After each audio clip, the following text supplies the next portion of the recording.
Now I do that thing. Monica with her husband, I go the forge for fake WhatsApp. We they take find these people trouble. I know. I dream see am last night.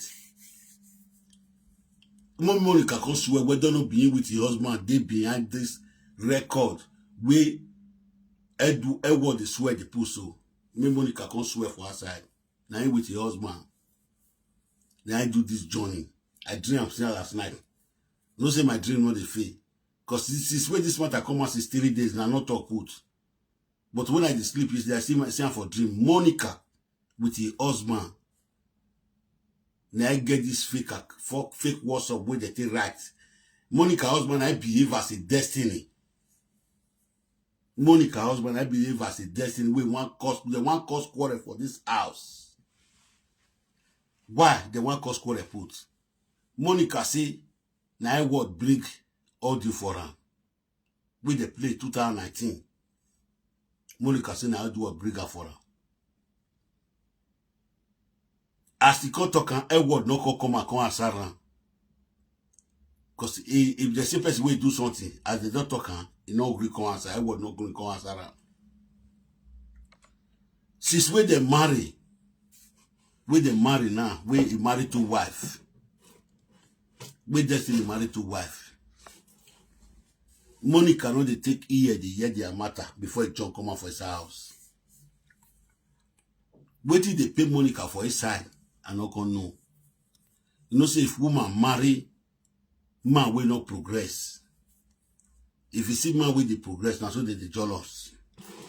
Now so you see before some of our mates, we see man with the jealous, they'll call it beaten. With all the beaten, small time. They'll come make people tend to buy people, they'll say that they'll be good pass. We deceive many of them. Edward don't come out now. He can't tell us, see. You don't know what did happen. Edward, when I send this video to her, or Mona tag her for me. You know, say, me, if Destiny do something, I can't cause her. If Esther do something, I can't cause her. If Edward you do something, I can't cause you. But me, they tell you now, say, Mona, no, the cause where you cause. Now, the person when they do one, the cause go by down. But me, they tell you, now, Monica, husband, now stand as a Destiny with the rights. If they say a lie, me they go bring the cause what you. If they say a lie. Because if they find homies we want to destroy now, because now you feel bring the matter go green. May destroy the home. May you not agree. You don't want agree, may your husband marry second wife, don't you? Now you feel carry the matter go green. You see there for inside the matter, they find homies to scatter una. Edward, now me they tell you so. More prayer, more listen to what you want to talk.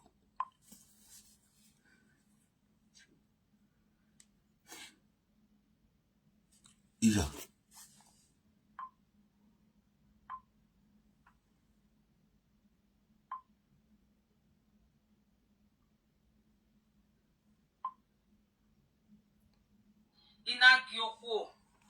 Ina do gioma way use a fake account ya ladia do agbeni nuga send the nuga send the gay oga imene vino ya buri motai iyomo all the mothers all the fathers who want a moya rota gbona emi ya no salo gbagi jine no gi kwa makia no tie me gbe ni ge lupo na mene vino ya buri medigo yina. If I know one, no two for what they happen so. Maybe the person go say na me send her, or na me bribe her, or come out, come talk with you, they talk. Ladia, the way I support you, I get more support, maybe I can't promise her 1 million. I can't promise her 10 billion. I can't promise her say I will give you so thing. I beg you I want any man on whom if I who is there, who is knocking, please hold on 1 minute.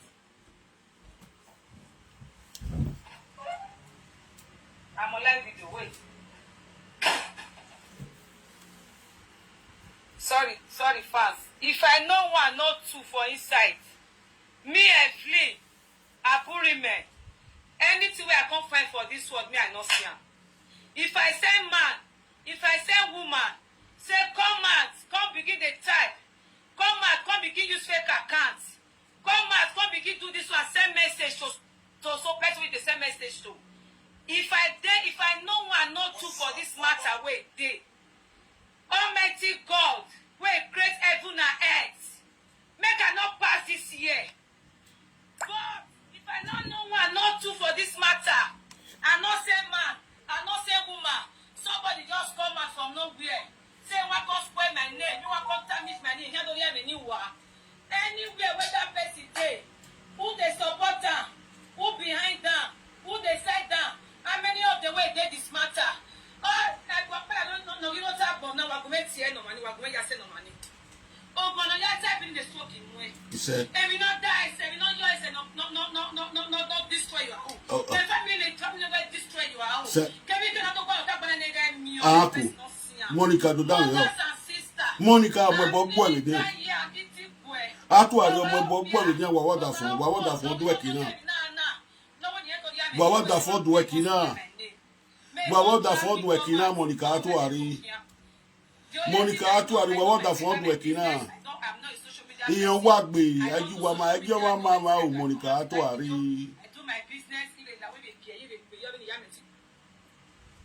Monica atu ari agí ọmọ máa.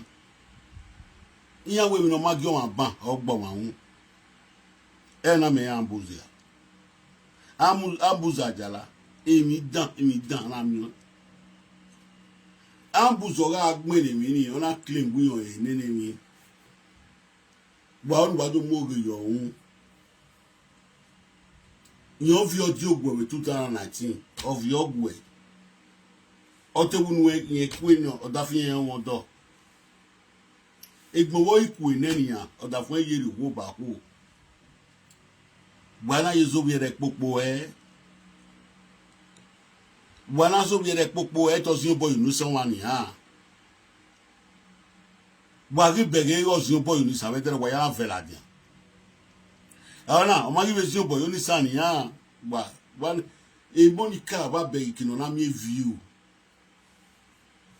ona be ikino na mi view iya wa ye ga kun epo iya make na de matter ni ya ka mgbe ni matter na ala dia na Monica ma egbo ma tell no we matter na because na ze popo ma hu aizo bo ku Monica atu ari wa woda fun iya ga we mi dan do robi yan wa robi yan pede pa wari dogun and forge odiun okwo no digwe na odiun de me kiano ya ekian there we kiano ya here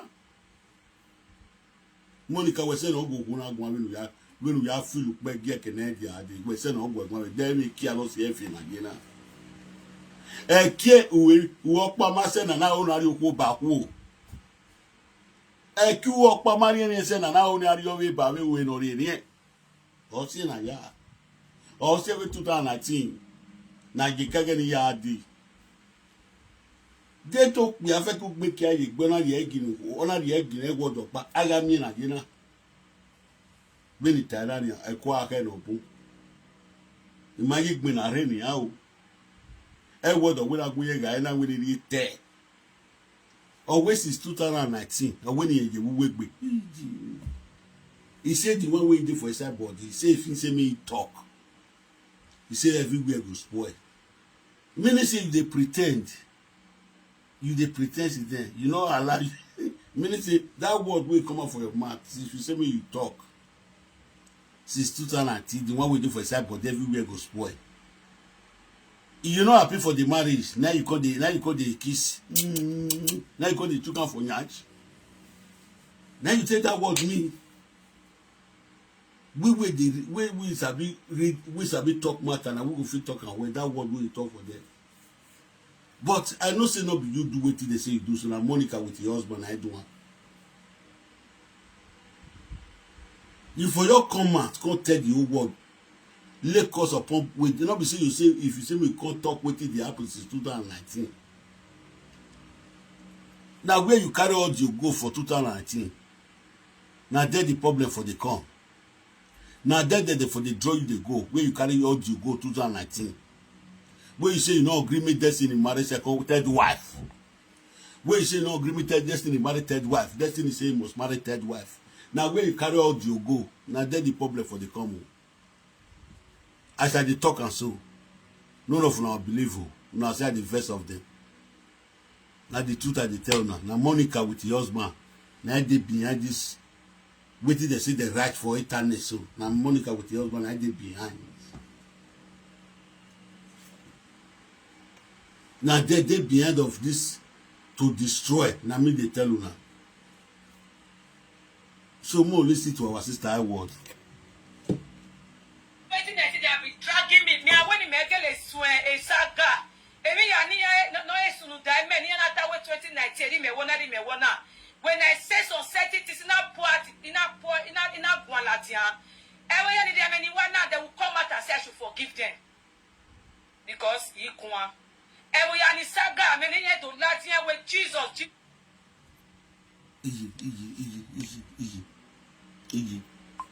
Easy.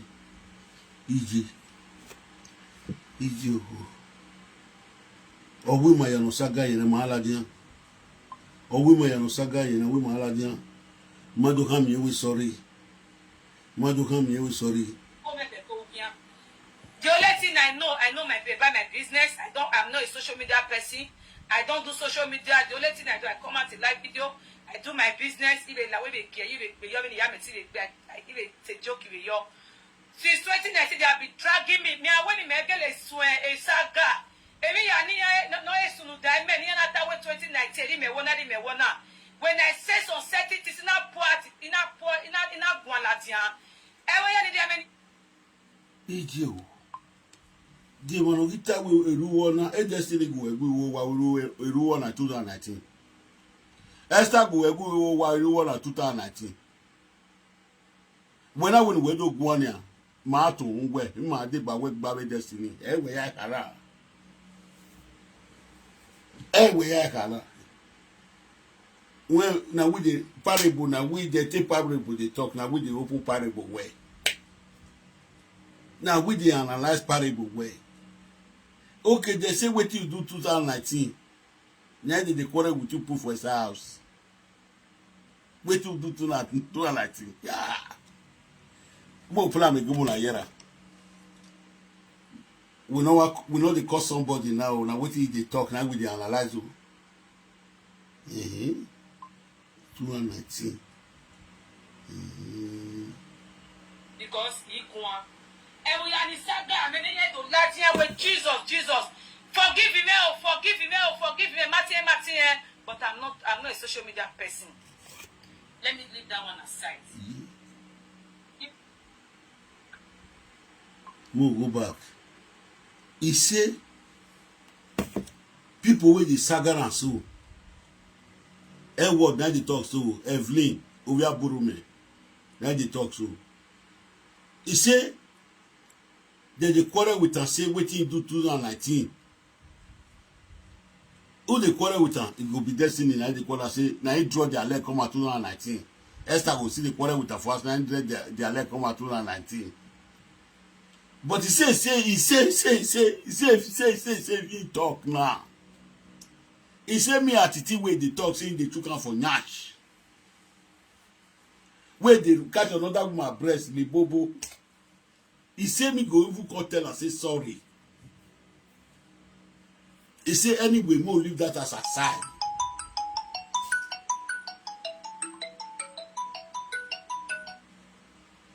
Uwere, madam. Ma, LOJ, ma. Long time, where you? But the money here for you, go where you?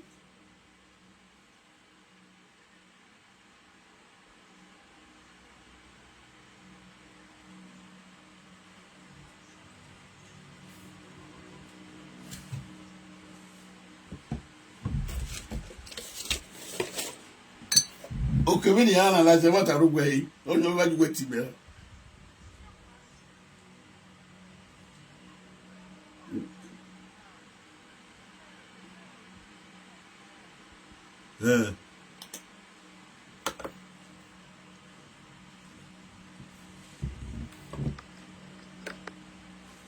Mm. Mm. Mm.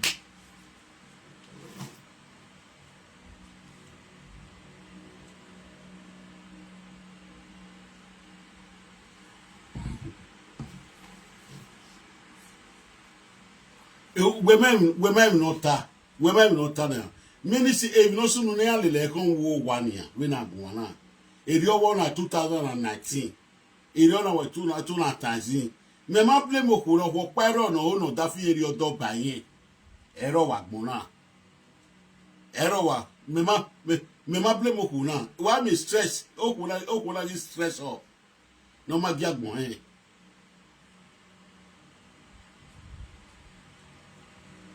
So when you say do apart, you team Norina, you magmeni ni, me we Monica water for all to tin and agmeni ni.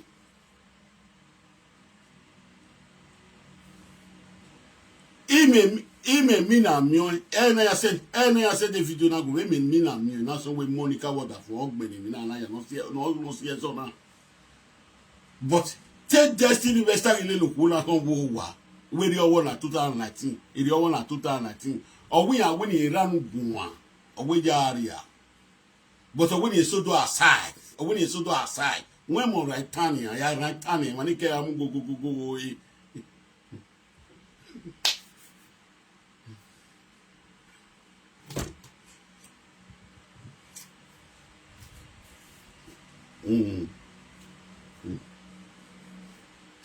So me ara na la ze ni, me ara la ze, je ara la ze.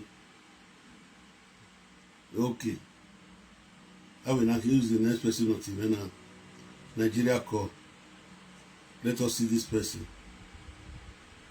Let's just see this person. Now go on Tivena.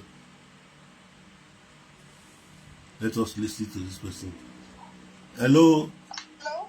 Hello. Good morning. Good afternoon, sir. Good afternoon. Hello. Hello. Good afternoon. Hello. Ofia. Let the video go. My people, let us analyze. One dia. Waga video na waga ai.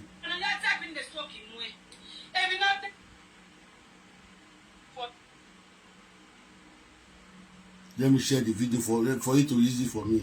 Let me share it. Sure anytime you stop here, here they be as soon. Let me show them they have deleted one. I can't find for this word, me I not see am. If I say man, if promise am 10 billion, I can't promise and say I will give you so thing. I beg you I want any man on whom if I who is there, who is knocking, please hold on 1 minute.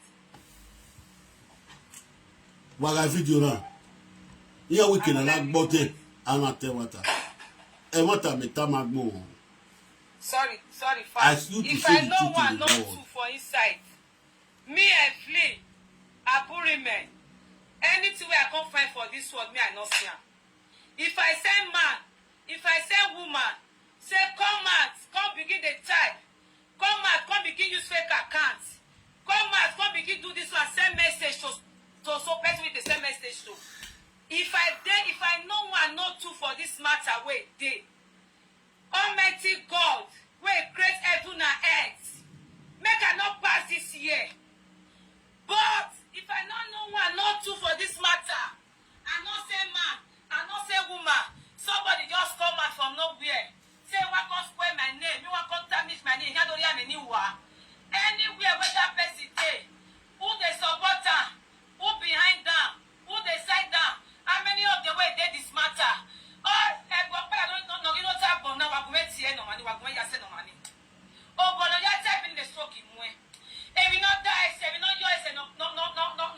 destroy your own.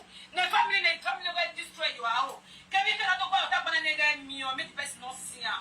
Mothers and sisters, I'm needing that year, I'm eating way. Oh, no, we don't tell me, nah. No one yet told you, I always say, want to make us spoil my name. May God drag me, come out. The only thing I know my business. I'm not a social media person. I don't do social media. The only thing I do, I come out to live video.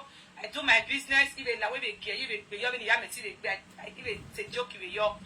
Since 2019, they have been dragging me. Me when me get a swear a saga. Every year, no sunu die. Me ni na ta 2019. Me wanna. When I say some certain things, ina gualatia.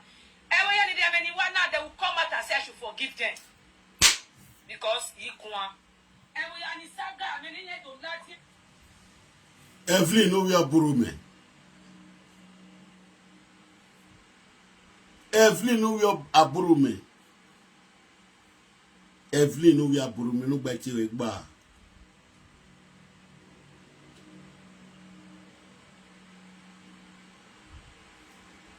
Udazinobu okute dene gwowo. Oba no meto a. Gbunigbina wenwe. Iye we uwa bemiku 2019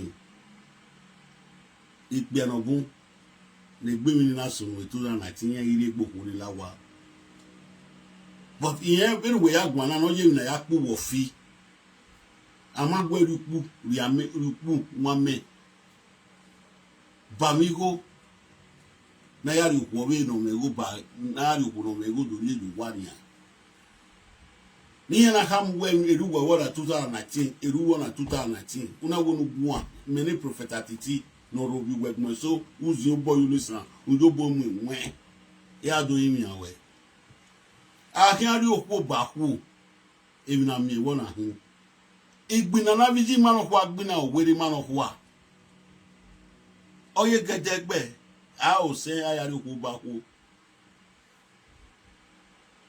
osunu ne Uma latian de na ke we social media no dogun wa iye we na ya pe wo fi wo wa eruwo na 2019 eruwo na 2019 a ona ku we for awani ni ha a ona ku we for tamai mata no ro na ni no dunu agbon ana mu we lajan we teli ana mu we la nu dunu agbon Ewatanure atamawe obokuta kinegbe we ne gbokpa agipu wo fina ne wona ri sunu ni ya ona ri sunu ana ikam gwegweru wona 2019 iru wona 2019 ewe na mowula diani ya bagi yakpu wo fi wo wa ani Monica wo da fun ogbeni mi na no no si ezo ju wa ma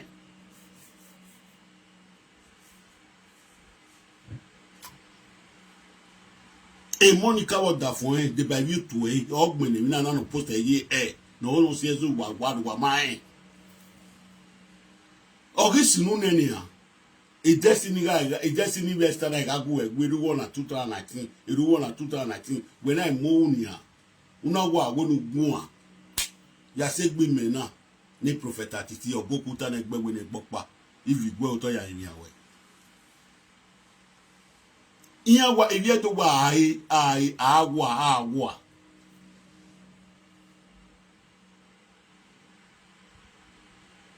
if you do na wo se asegile owujugu won ma be abiji mano kwa no won de ne oja ni no dion iwo wa ogungbe oja ni no dion iwo wa ogungbe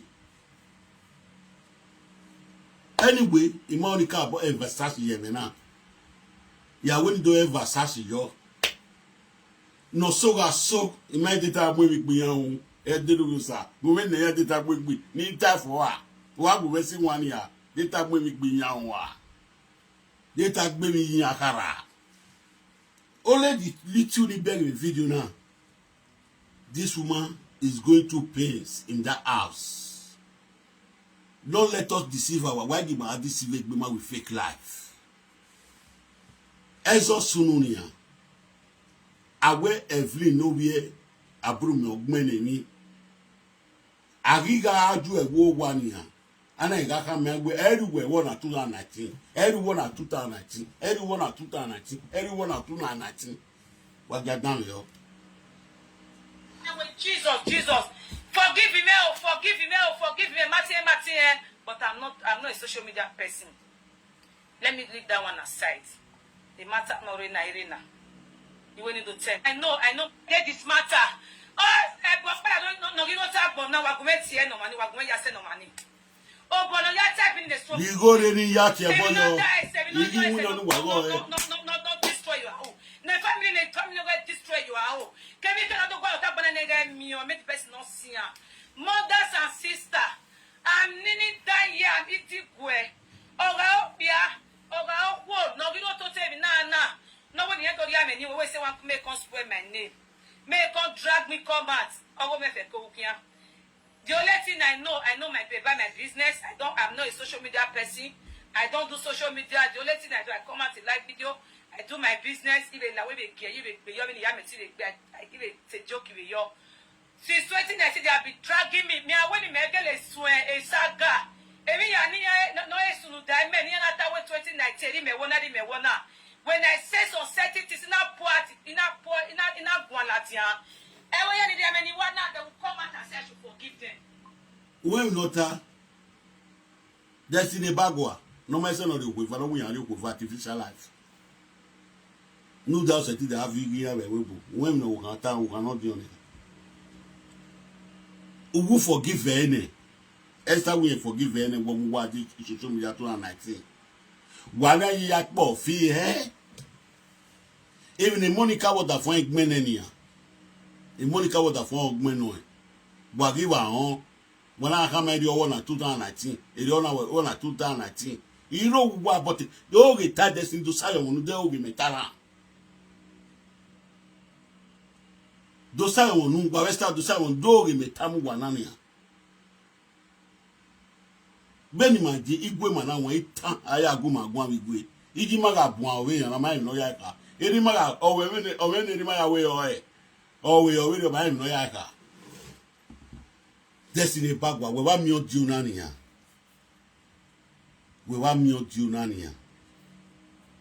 owe mi na gbene nania o ma lu enwo pe a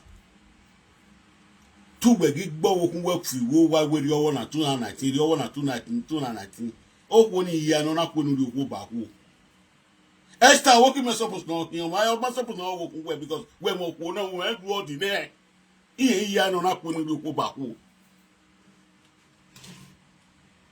iya no na ko ni oko ba ku we me won o kan oko ba ku no we cannot do egui e so ki pack you one ere o we ri won do.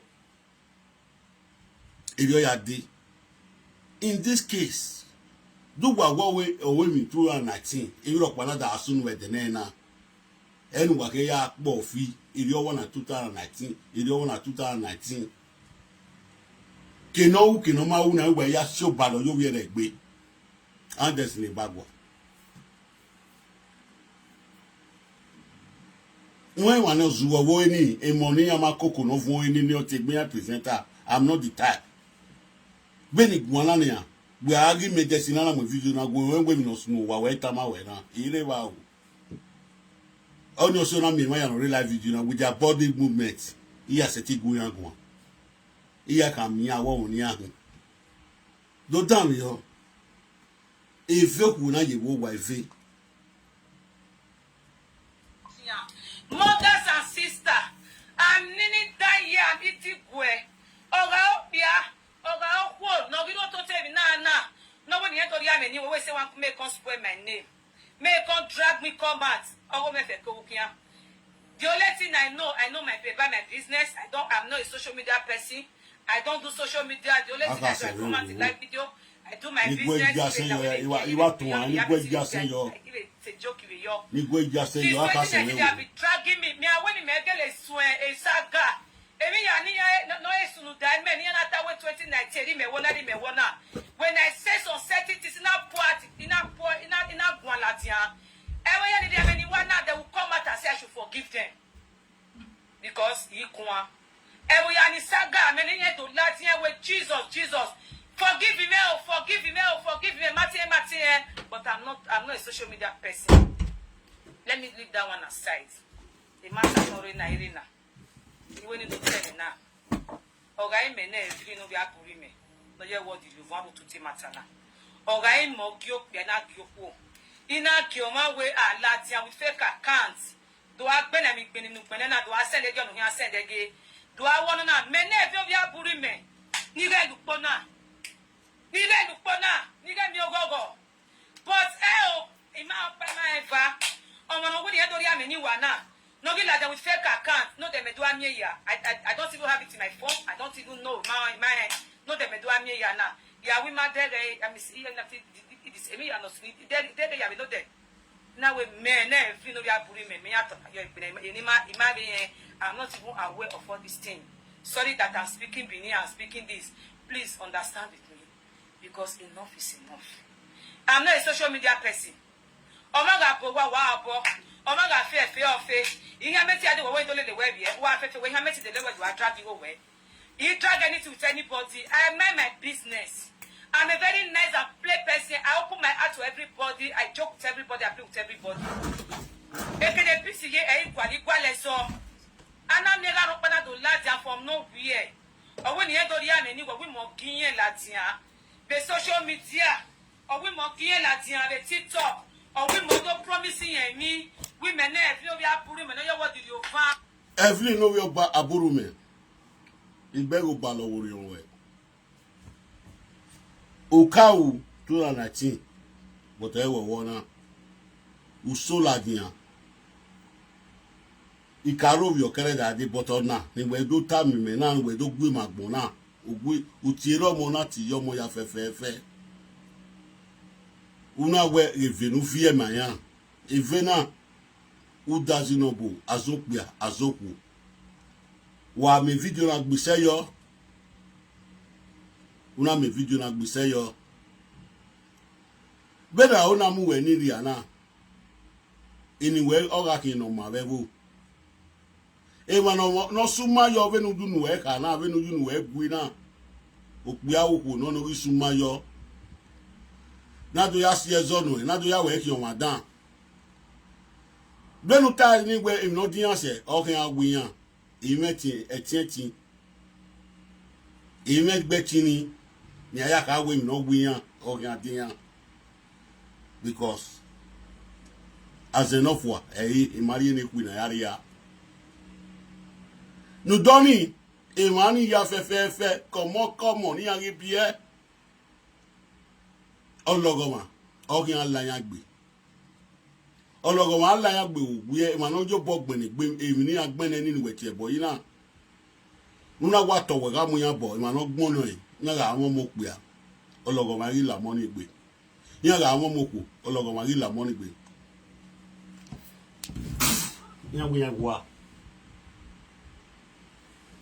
Nya wi yan wa. Nya wi yan wa. Azoku wa gbese ye Evelyn no we ba aburu me wa gbese yo yi okamuka kian la yan gbe yan adonu yunu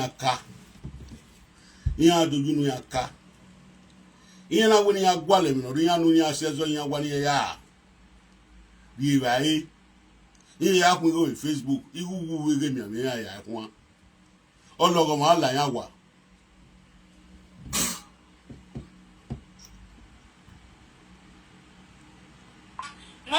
Modo time here when you lad have a TikTok, you lad and you got send they get different people. Emi ni do gwala ni dem yo. Emi ni look bona. I don't ima pa na eva. Ima ke na you make no kede. Ima wono we ma wono side e ma wono roto to e. O piano no we side o mani. Inu ya no gigbaro. Inu ya no gigba involve. In the end, you send a message with me, telling me matter, you man out by my bar. Oh, money, we are not up on our Sieno money. Or Saloba, no, you ever walk me, or Saloba, no, go your money pay.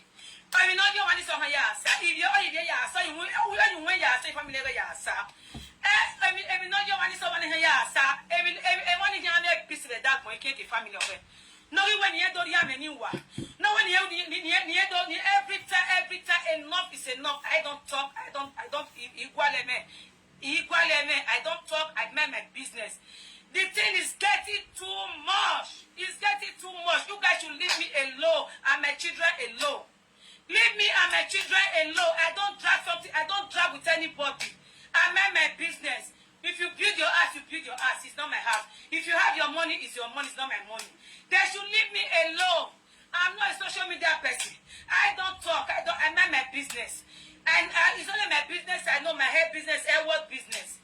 I'm not a social media person. I did not send woman to come and be using fake account to rubbish somebody. I'm not aware. I'm not part of it. The thing is getting too much.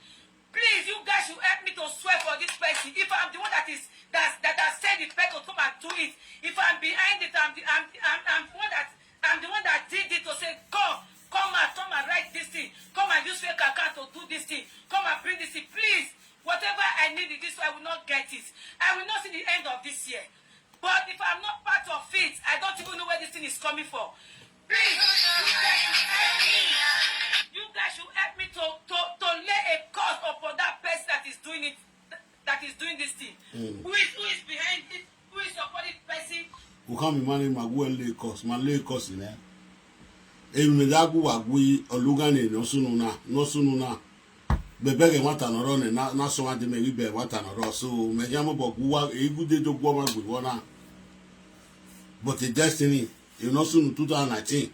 Esther, you know, soon 2019, but who are forgetting it? Anyway, I go for you.